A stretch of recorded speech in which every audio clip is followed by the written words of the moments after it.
তো বন্ধুরা দেখতে পাচ্ছেন আমার মোবাইল ডিসপ্লেতে লেখা আছে your mobile menu pin has been change successfully. মানে হলো আমার বিকাশ পিন নাম্বারটি চেঞ্জ হয়ে গেছে। আসসালামু আলাইকুম। আজকের ভিডিওটি থাম্বনেল থেকে আশা করি আপনারা বুঝতে পেরেছেন। তো ভিউয়ার্স ধৈর্য সহকারে ভিডিওটি দেখবেন। তো আমরা অনেকেই কি করি, আমাদের বিকাশ পিন নাম্বারটি যদি জানাজানি হয়ে যায় তাহলে আমরা চেঞ্জ করার জন্য ট্রাই করি।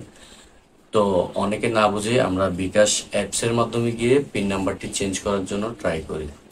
তো আমি আজকে দেখাই দিব কিভাবে খুব সহজে আপনারা বিকাশ পিন নাম্বারটি চেঞ্জ করবেন। তো আমরা সর্বপ্রথম বিকাশের কোডটি ডায়াল করে নিলাম *247#।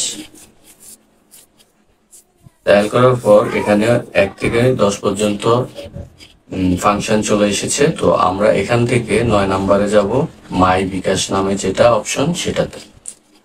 তো আমরা এখানে 9 দিয়ে সেন্ড করে দিলাম।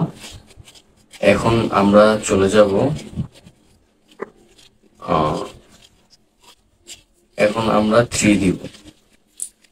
3 দেওয়ার পর ইন্টার ওল্ড পিন লেখা আছে সেখানে যাব। তো আমরা এখন চেঞ্জ পিন অপশন দেখতে পাচ্ছি, সেখানে যাব 3-তে।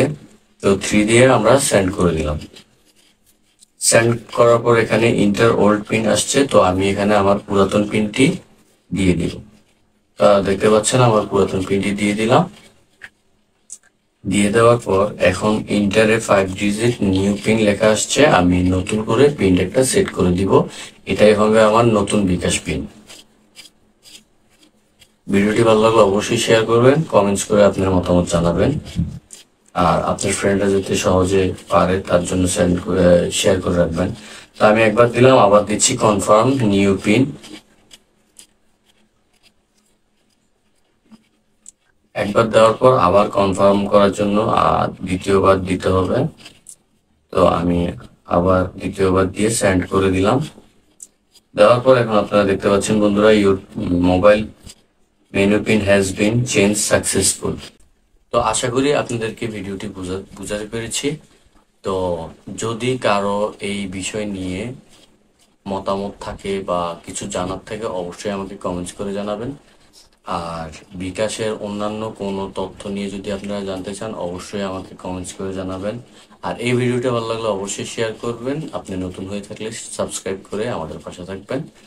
আর আশা করব সামনে নিত্য নতুন ভিডিও আপনাদের মাঝে নিয়ে আসবো। তো আজকে পর্যন্তই, ভালো থাকবেন, সুস্থ থাকবেন, আমাদের সাথে থাকবেন। আসসালামু আলাইকুম।